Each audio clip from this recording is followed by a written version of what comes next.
ছোট আবির ও ছোট আরিফ প্রতিবেশী ছিল এবং আবির ও আরিফ দুইজনের খুব ভালো বন্ধুত্ব ছিল।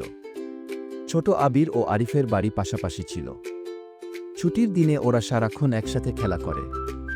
ছোট আবির একটু বেশি চঞ্চল ছিল, সে তাড়াহুড়ো করে সব কাজ করতে চায়, আর ছোট আরিফ ছিল শান্ত স্বভাবের। আরিফ সবকিছু শান্তভাবে আর গুছিয়ে করতে ভালোবাসে।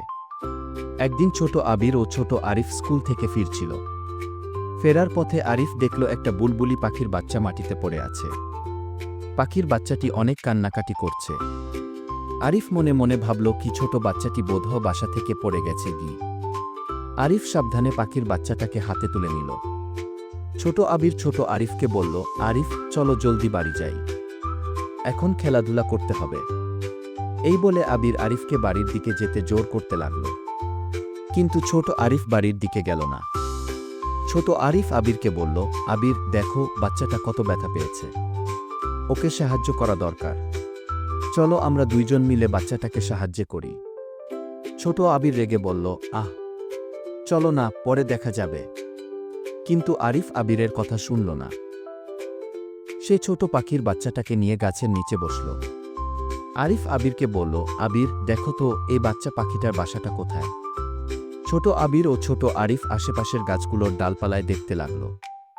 আবির অনিচ্ছা সত্ত্বেও আরিফের সাথে গাছের দিকে তাকাল। আবির ও আরিফ দুইজন মিলে খুঁজতে থাকল। অনেক খোঁজাখুঁজি করল তারা। শেষমেশ তারা গাছের সবচেয়ে উঁচু ডালে একটা ছোট বাসা দেখতে পেল। ছোট আবির ছোট আরিফকে বলল, কি আমরা তো অনেক ছোট, আমরা তো ওখানে উঠতে পারবো না।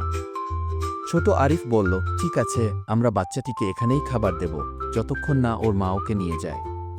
ছোট আবির ভাবল, এসব করতে গেলে তো আজ আর খেলাই হবে না। সে মন খারাপ করে বসে রইল। আরিফ খুব সাবধানে গাছের নিচে এক বাটি জল আর কিছু শস্যদানা রেখে দিল। তারা অপেক্ষা করতে লাগল মা পাখিটার জন্য। কিছুক্ষণ পর বাচ্চাটার মা ফিরে এলো। মা পাখিটা তার বাচ্চাটিকে না পেয়ে চেঁচামেচি শুরু করল। মা পাখিটা নিচে নামল। সে বাচ্চা পাখিটাকে দেখে ডেকে উঠল। মা পাখিটা বাচ্চাটাকে পেয়ে অনেক খুশি হল আর খুব সাবধানে ওকে মুখে নিয়ে উড়ে গিয়ে বাসায় তুলে নিল। পাখিটাকে নিরাপদে দেখে ছোট আবিরের চোখে আনন্দ ঝলমল করে উঠল। সে আরিফকে জড়িয়ে ধরে বলল, আরিফ আজ তুমি আমাকে একটা দারুণ শিক্ষা দিয়েছ। তাড়াহুড়ো করে খেলার চেয়ে একটা প্রাণীকে সাহায্য করা অনেক বেশি আনন্দের ছিল। বাচ্চা পাখিটিকে সাহায্য করায় মা পাখি ও বাচ্চা পাখিটি ছোট আবির ও ছোট আরিফের কাছে কৃতজ্ঞতা প্রকাশ করল। ও হাস্যোজ্জ্বল মুখে আকাশে উড়ে গেল। ছোট আবির ও ছোট আরিফের পাখির প্রতি ভালোবাসা দেখে বনের সকল প্রাণী খুশিতে বাহবা দিতে লাগল। ছোট আরিফ হাসল। আবির তার ভুল মনোভাব সেদিন বুঝল। আমরা এই গল্প থেকে শিক্ষা নিলাম, কোনো কাজ ছোট বা সামান্য নয়, আর সবকিছুর জন্য একটু ধৈর্য আর যত্ন খুব প্রয়োজন।